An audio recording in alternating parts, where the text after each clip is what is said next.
Hello बच्चों, स्वागत है आप सबका आपके अपने यूट्यूब चैनल मैथ टॉपर्स अड्डा पर। आज के इस वीडियो में हम क्लास 10th का एक मोस्ट इम्पॉर्टेंट क्वेश्चन सॉल्व करने जा रहे हैं। ये क्वेश्चन बहुत ही अच्छा क्वेश्चन है आपके बोर्ड एग्ज़ाम के लिए। ठीक है, तो वीडियो को ध्यान से देखना, इस बार इसके आने के 100% चांस हैं। ठीक है, तो देखो क्वेश्चन क्या है। क्वेश्चन है, दिए गए चित्र में छायांकित भाग ज्ञात करो, यानी छायांकित भाग का क्षेत्रफल ज्ञात करो। वर्ग की भुजा 16 सेंटीमीटर है। देखो यहाँ पे ये जो आकृति दे रखी है, इसमें ए बी सी डी एक वर्ग है जिसकी भुजा 16 सेंटीमीटर है। और आपको ये छायांकित भाग दिख रहे होंगे। ठीक है, ये ब्लैक जो लाइन बना रखी है मैंने, ये छायांकित भाग है। ये इस साइड का छायांकित भाग है, एक ये छायांकित भाग। तो इन दोनों का तुम्हें क्षेत्रफल ज्ञात करना है। तो देखो इस प्रकार के क्वेश्चनों में सबसे पहले हम क्या करते हैं, हम ये देखते हैं कि हमें यहाँ पे कौन कौन सी आकृति मिल रही हैं। देखो ए बी सी डी तो एक वर्ग है। ठीक है, अब इसमें ध्यान से तुम देखो तो यहाँ पे तुम्हें दो चतुर्थांश नज़र आ रहे होंगे। चतुर्थांश क्या होता है, वृत्त के चौथाई भाग को चतुर्थांश कहते हैं। ये एक वृत्त है, वृत्त के चौथाई भाग ये वाला पार्ट, ठीक है, इतना केवल यहाँ से यहाँ तक, ये इसे हम चतुर्थांश बोलते हैं। तो इसी प्रकार की आकृति यहाँ पे तुम्हें मिल जाएगी। दो आकृति हैं, यहाँ से देखो ये एक चतुर्थांश ए से बी, ए बी ई और डी, और फिर वापस ए। तो देखो यहाँ पूरा ये एक चतुर्थांश हो गया। ठीक है, बिल्कुल इसी टाइप का है। उसके बाद ये चतुर्थांश हो गया। दूसरा चतुर्थांश कहाँ है, सी से देखो, सी वी एफ डी और वापस सी। तो देखो ये एक चतुर्थांश हो गया, यहाँ से ऐसा ऐसा ऐसा। ठीक है, तो देखो ये मैंने लिख भी रखा है पहले ही से आपके लिए। ये देखो ये इतनी चीज़ें मैंने लिख रखी हैं।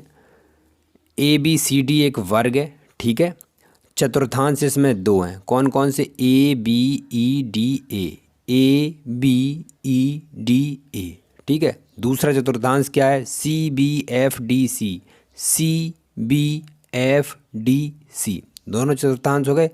अब छायांकित भाग जिसका तुम्हें क्षेत्रफल ज्ञात करना, कौन सा है, दो छायांकित भाग हैं, A B F D A B F D फिर वापस ए, ये एक छायांकित भाग हो गया। दूसरा C B E D C, C B E D C, दोनों छायांकित भाग हो गए। इनका तुम्हें क्षेत्रफल ज्ञात करना है।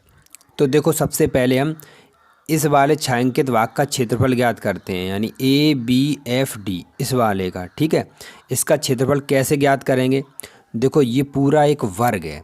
अगर इस पूरे वर्ग में से तुम ये वाला चतुर्थांश माइनस कर दो, ये यहाँ से यहाँ तक, ठीक है, पूरे वर्ग के क्षेत्रफल में से इतना चतुर्थांश अगर तुम निकाल दो, यानी माइनस कर दो, घटा दो उसमें से, तो ये वाली जगह बचेगी, यानी इसका तुम्हें क्षेत्रफल मिल जाएगा।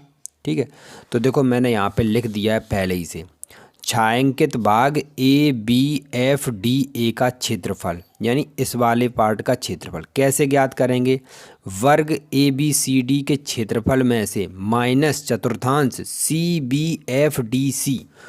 तो देखो वर्ग का क्षेत्रफल क्या होता है, वर्ग का क्षेत्रफल होता है भुजा स्क्वायर। ठीक है, माइनस चतुर्थांश का क्षेत्रफल क्या होता है, देखो चतुर्थांश का क्षेत्रफल होता है पाई आर स्क्वायर बटे 4। वृत्त के क्षेत्रफल में 4 से अगर तुम भाग दे दो तो चतुर्थांश का क्षेत्रफल का फॉर्मूला बन जाता है। ठीक है, वृत्त का क्षेत्रफल पाई आर स्क्वायर, उसमें हमने 4 से भाग दे दिया तो ये चतुर्थांश का क्षेत्रफल बन गया। क्योंकि उसका ये चौथाई भाग होता है तो इसलिए हमने 4 से भाग दे दिया। भुजा कितनी है, भुजा है 16। ठीक है, भुजा हमारी 16 सेंटीमीटर है, तो यहाँ पे 16 रखेंगे और उसका करेंगे स्क्वायर। माइनस पाई का मान कितना है, 22/7। ठीक है, गुणा आर कितना है, देखो अब इस चतुर्थांश में ये जो इसकी भुजा है, चतुर्थांश की ये त्रिज्या हो गई। ठीक है, देखो ये चतुर्थांश है, यहाँ से यहाँ तक ये जो 16 सेंटीमीटर जो वर्ग की भुजा है चतुर्थांश के लिए त्रिज्या का काम करेगी। तो ये हो गई आर कितनी है तुम्हारी, 16 सेंटीमीटर। तो यहाँ पे करेंगे हम 16 का स्क्वायर और बटे में है 7। देखो अब इतने को सॉल्व कैसे करना है, सबसे पहले तुम क्या करो, 16 जो दोनों में जगह है वहाँ कॉमन ले लो। 16 का स्क्वायर आ गया कॉमन, अंदर क्या बचेगा, यहाँ तो 1 बचेगा, 1 माइनस ऊपर ये बचेगा 22। ठीक है, बटे ये क्या हो गया, सॉरी यहाँ पे 7 तो है ना, ये 4 है। 22 पाई का मान 22/7 और 16 का स्क्वायर यहाँ पे ये क्या, ये 4 है। ठीक है, तो ये कितना है 4। तो 7 का 4 में गुणा करेंगे तो ये होगा 28। ठीक। 16 का स्क्वायर क्या होता है, 16 का स्क्वायर होता है तुम्हारा 256, ठीक, बटे 28 का हम इधर गुणा करेंगे, 28 एकम 28 और 28 में से 22 घटाएंगे तो कितना बचेगा 6, तो 6 बटे 28 ये आ गया। देखो ये 256 ये बटे में 28 है तो ये 4 से कट रहा, तो 4 सत्ते 28, यहाँ 7 आएगा और 4 छंग 24, यहाँ बचा 1 और 4 चुक 16, तो तुम्हारे पास क्या बचा, यहाँ से तुम्हारे पास निकला 64 गुणा 6 ये वाला और बटे 7, इन दोनों का गुणा करेंगे, 64 और 6 का गुणा करेंगे तो ये आएगा 384 और बटे में 7 सेंटीमीटर स्क्वायर। ये देखो छायांकित भाग इतने का क्षेत्रफल निकल रहा है कितना, 384 बटे 7 सेंटीमीटर स्क्वायर।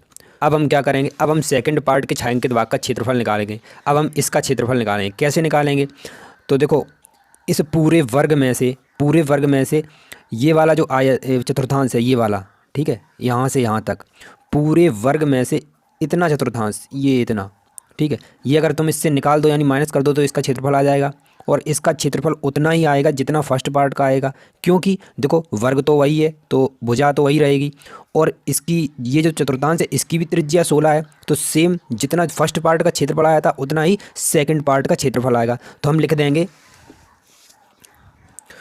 तो हम लिखेंगे छायांकित भाग CBEDC का क्षेत्रफल क्या होगा, जितना ये आया था उतना ही आएगा, 384/7 सेंटीमीटर स्क्वायर, ठीक है। इस प्रकार हमारे पास अभीष्ट क्षेत्रफल क्या निकलेगा, इन दोनों का योगफल, ठीक है, दोनों छायांकित भाग का योगफल कर देंगे, हम दोनों को जोड़ देंगे, 384/7 प्लस 384/7। तो देखो ये एक फ्रैक्शन यानी भिन्न बन गई, इसे सॉल्व करेंगे तो LCM 7 आएगा, इन दोनों को जोड़ दो, 4 और 4 ये हो गया 8, ठीक है, 8 8 16 की 6 हासिल 1, 3 और 3 6 7, 768/7 सेंटीमीटर स्क्वायर, यही आपका आंसर होगा, ठीक है।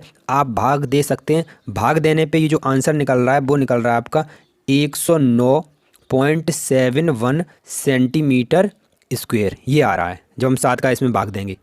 तो देखो इस प्रकार ये हमारा क्वेश्चन कंप्लीट हो गया, काफ़ी अच्छा क्वेश्चन था। अगर आपको ऐसे ही और भी क्वेश्चन देखने हैं तो वीडियो का लिंक तुम्हें डिस्क्रिप्शन में मिल जाएगा, वहाँ पे जाके चेक कर सकते हो। तो ऐसे ही वीडियो के लिए चैनल को सब्सक्राइब करें, वीडियो को लाइक और शेयर करें। मिलते हैं नेक्स्ट वीडियो में, तब तक के लिए जय हिंद।